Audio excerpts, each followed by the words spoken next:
Amis du jour, chalutations.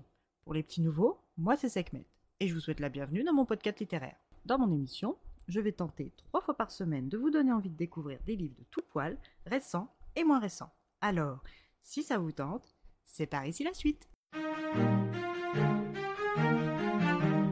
Aujourd'hui, je vais vous présenter The Cheat Sheet de Sarah Adams, publié aux éditions J'ai lu. Dans cette jolie petite romance Friends to Lovers, nous allons partir pour Los Angeles aux côtés de notre héroïne Brie Camden. Cette jeune femme sportive est professeure de danse à son compte depuis quelques années. Au lycée, Brie travaillait la danse classique comme une acharnée, laissant de côté tout le reste. Issue d'une famille modeste, elle a dû travailler pour se payer ses cours de danse. Son unique objectif de l'époque était l'admission à Juilliard, pour ensuite intégrer un corps de ballet et une compagnie.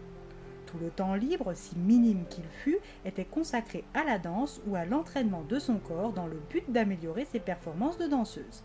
Pour obtenir une meilleure endurance, elle s'est mise à la course à pied au stade de son lycée, sur son unique créneau de libre le mardi matin avant les cours.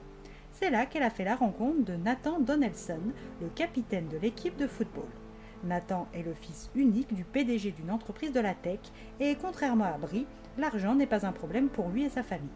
Venus de deux mondes bien distincts, ils n'étaient pas supposés se fréquenter d'après les codes sociaux, mais le caractère avenant et liant du beau gosse du lycée a fracassé les convenances préétablies. Depuis ce mardi matin, les deux ados courent ensemble chaque mardi avant les cours. Brie est tombée amoureuse de Nathan le jour de leur rencontre, mais a toujours gardé ça pour elle, car premièrement, ils sont trop différents, deuxièmement, elle ne veut pas perdre son amitié, et enfin, elle va bientôt intégrer Juilliard et lui un club pro à Austin au Texas. À la fin du lycée, Brie est victime d'un grave accident de la route.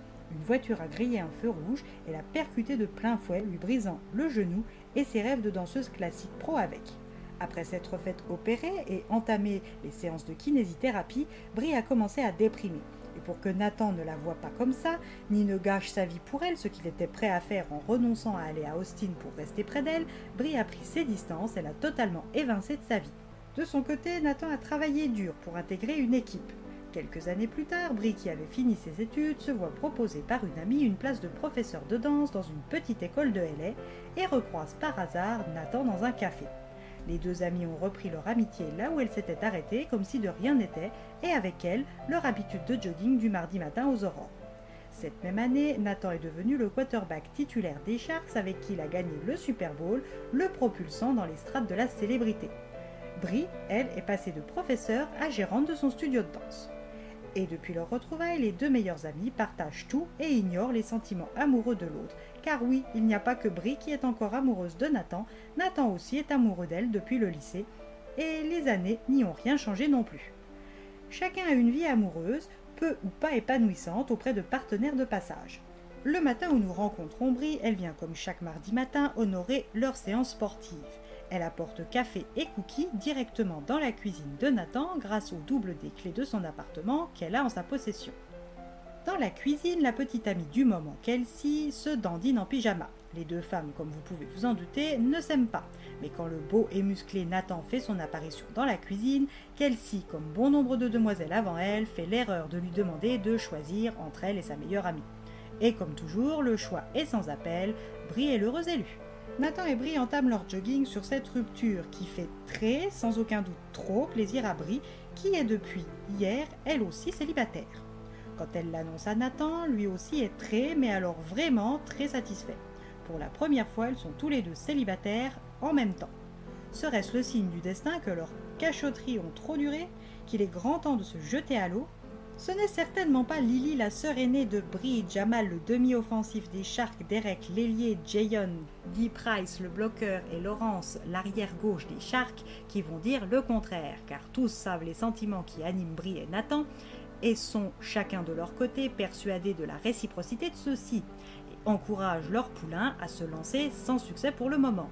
Mais quand lors d'une soirée arrosée, Brie déballe partiellement ses sentiments à une inconnue dans les toilettes des dames, elle ignore que celle-ci n'est autre que la journaliste Cara, spécialiste People. Et dès le lendemain, sa vie va radicalement changer et son amitié aussi. Nathan et ses coéquipiers établissent alors une cheat sheet de l'amour, comme pour les matchs importants.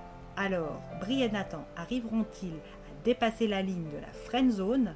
Nathan réussira-t-il le touchdown de sa vie? À vous de le découvrir.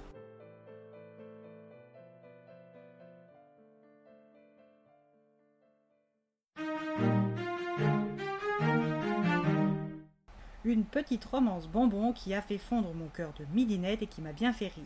Les personnages sont très choupis et l'écriture est fort sympathique. Je vous recommande cette mignonne lecture qui est parfaite pour l'été, que vous soyez à la plage, à la montagne ou bien juste installé confortablement dans votre canapé.